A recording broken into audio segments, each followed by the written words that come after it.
Better late than never, right? So obviously it is August of 2021 and I have definitely missed the deadline to talk about my favorite books of 2020. However, if we really think about things, time is a concept. So am I late or am I giving you quality content at the time that you need it most? I call that a win for both you and me, folks. As always, I had such a hard time narrowing down these books. I could have honestly done a top 15 books of 2020 because last year was just a really good reading year. I had a lot of favorites. However, I put pressure on myself and I did only keep it to 10. Bottom line, read every single book that I talked to you about today, okay? And let's get into why. So sitting at the number 10 spot is going to be Take a Hint, Dani Brown by Talia Hibbert.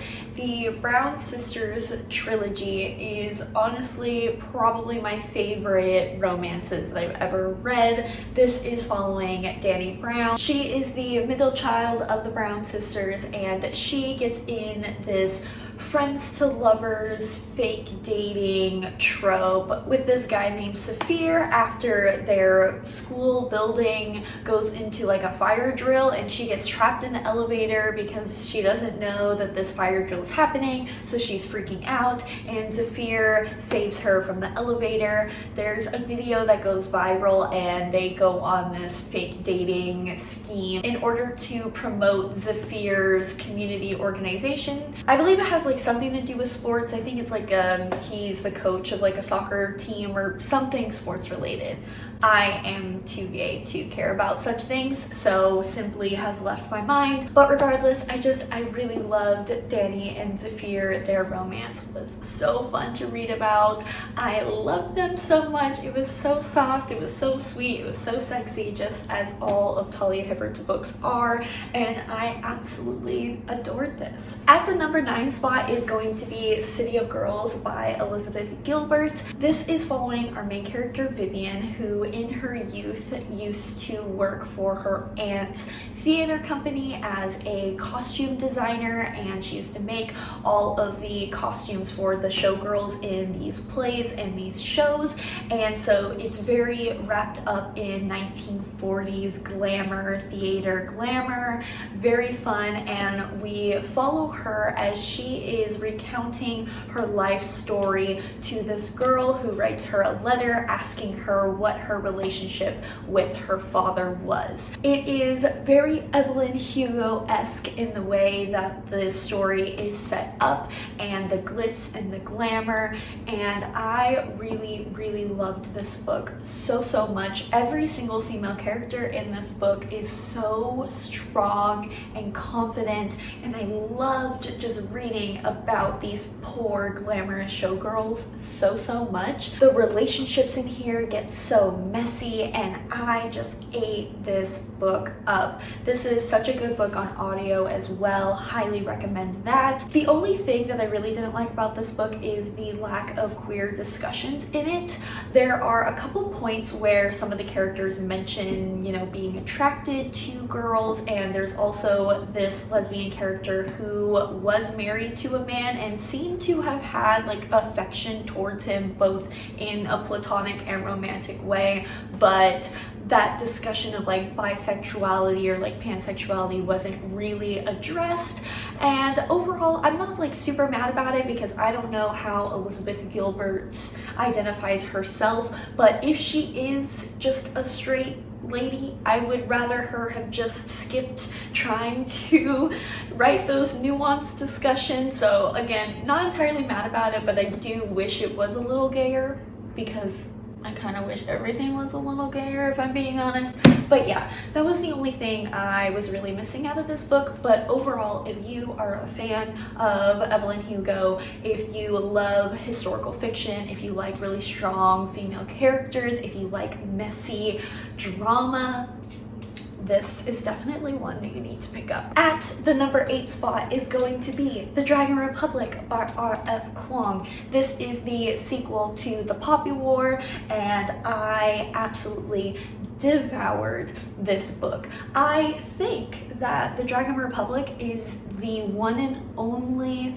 second book in a series that I've actually enjoyed, let alone is my favorite in the entire series. This is following our main character Rin, and she is about to be married off to this super old crusty guy, and she's just not about that life, so she has decided that she is going to study her ass off and get into this prestigious military academy so she does not have to marry this guy.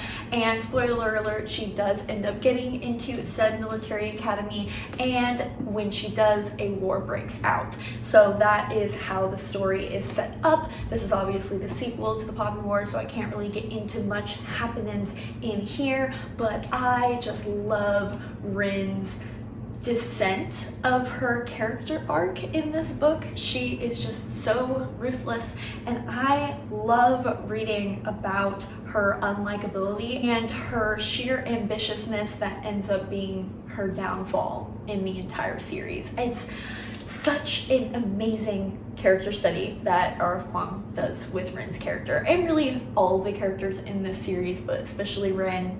Just so good. Such an amazing look into power and what power does to people, and just the exploration of war and how both sides are doing just horrendous things for their own reasons. The Poppy War is simply just an amazing series, and if you have not picked it up yet, I highly recommend you do, because it was absolutely incredible, and this book specifically absolutely destroyed me and put me back together again, and then destroyed me again. Alrighty, at the number 7 spot is going to be The Lies of Locke Lamora by Scott Lynch. This is following our main character Locke Lamora, and he is basically bought into this thieving guild called the Gentlemen Bastards.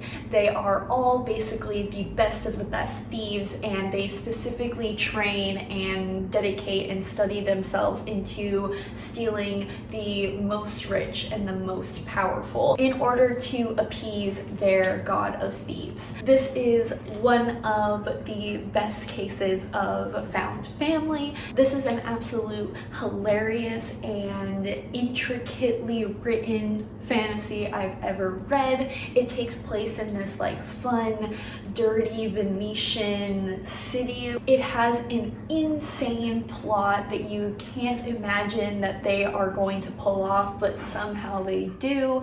We get a lot of backstory into the bastards and how they came to be and how their relationships grew within one another, and I absolutely adored every minute of it. I usually don't really care for non-linear timelines in my books, but this one really worked for me because I was invested and I really cared and wanted to know more about these characters, and it was a really fun time. I absolutely loved this book. I didn't really care much for the sequel, but I'm still so excited to continue on with this series and see what happens next. So at the number 6 spot is the only one that I still don't own physically, but it is at the top of my to be bought pile, and that is Radiant by Grace Draven. This is following two characters as they are married to each other in order to fulfill this political alliance, and we follow them as they become allies to friends to lovers in the most wholesome, sweet, and beautiful way possible. A really fun part about this book is that they're both like repulsed by each other, like physically. They just do not think the other is attractive in the slightest. So you really get to follow them as they fall in love with each other and their personalities first, and then they just start to see the other person as beautiful, and it is just so wholesome. It's so sweet. One of my favorite romances that I've ever read, and you do get kind of this fantastical aspect to it as well, which I really loved.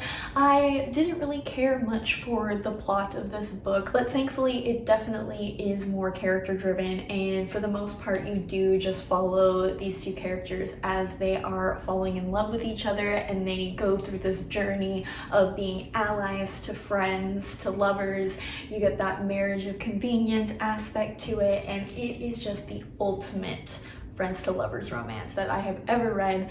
Highly, highly recommend, and I thank Mina Reeds deeply for pushing this book so hard because I would not have read it without her recommendation. It has absolutely become one of my all-time favorite comfort reads. Okay, now we're moving on to the top 5 books. At the number 5 spot is Foul is Fair by Hannah Capin. Foul is Fair is a Macbeth retelling, and we are following Jade as she gets her revenge on these boys who sexually assaulted her at this party, and her friends, her coven, go and basically set up this scheme to murder them all. I absolutely still think about the fever dream that this book caused me. This is definitely not a book for everyone. It is written in a very screenplay-esque way where it's very short sentences, it is very to the point. It definitely does read like a play does, and that kind of makes sense because it is a Macbeth retelling, but that also means that not everybody is going to jive with the writing style, which I totally understand. This is such an amazing book about female rage and getting revenge from shitty men, and it is so unrealistic, and I loved every minute of it. It was such a cathartic reading experience.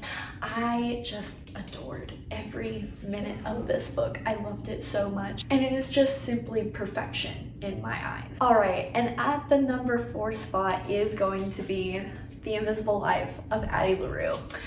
I know that this book is quite a divisive book. I knew that it was gonna be divisive the moment that I read it before it even came out. I was like, there are gonna be a lot of people that hate this, and there are gonna be a lot of people that really love it. I am one of those people that absolutely adored this book. This is following Miss Addie LaRue as she basically gets into this deal with the devil, but he's not quite the devil, but he's like kind of that equivalent, and she makes a deal with him in order to live forever because she does not want to get married and get stuck in this tiny small 16th century French town. But the catch to her living forever is that nobody is able to remember her, so she cannot make a mark on the world both in people's memories or like physically. And there are 2 main timelines in this book. One is her discovering her abilities and the loopholes in the deal that she's made with this devil, and also in present day when she meets somebody that does end up remembering her. I have read this book twice now, and every single time I look at it on my bookshelf, I want to read it again. I just absolutely loved the writing style in this. I loved the discussions in here. I do think that they are a bit repetitive sometimes, and E. Schwab definitely does lean a bit into pretentious territory with some of the sentences that she writes and the continuation of those sentences throughout the entire book. It's definitely a lot, and she probably could have chilled out a little bit. I just loved seeing Addie's dance with the devil, if you will, and her finding little ways to leave her mark throughout history through art, and I loved watching her play this game with this ancient being. It was very, very fun for me, and I loved every minute of it. I did not like Henry at all. I think he is probably one of the most pathetic people I've ever had the displeasure of reading about. Did not enjoy his journey whatsoever. I liked him, well, that's not the word. I disliked him a little less upon second reread of this book. He didn't make me as mad as he did the first time I read this, but still, I do not care for his character at all, so for that reason, I did not care much for the modern timeline of this story. However, regardless, I still really appreciated what V.E. Schwab did with this book, and I appreciate the amount of work that went into it, and I loved this story a whole heck of a lot. Okay, now we're getting at the top 3 category, and this next book I almost didn't put on this list at all because it was a nonfiction, and I was like, oh, I don't really read nonfiction. I don't want to necessarily put it on my best books of the year list, but then I thought that was ridiculous, and just because I don't usually read nonfiction doesn't mean it can't be one of my favorite books. and it absolutely is, and that is Drawing Down the Moon by Margot Adler. This is the first attempt of historically analyzing and creating a comprehensive book about the neo-pagan movement that started in the early 21st century. This is a combination of Adler's own research into the neo-pagan movement, as well as her interviewing multiple pagans, witches, however they decided to identify themselves as, and all of the different sects of neo-paganism. And it is just such a enlightening and interesting and fundamental text for me. It was just really enlightening for me to hear about how people identify themselves with the world and their religious beliefs, and it helped me rethink a lot of things that I had stirring in my brain.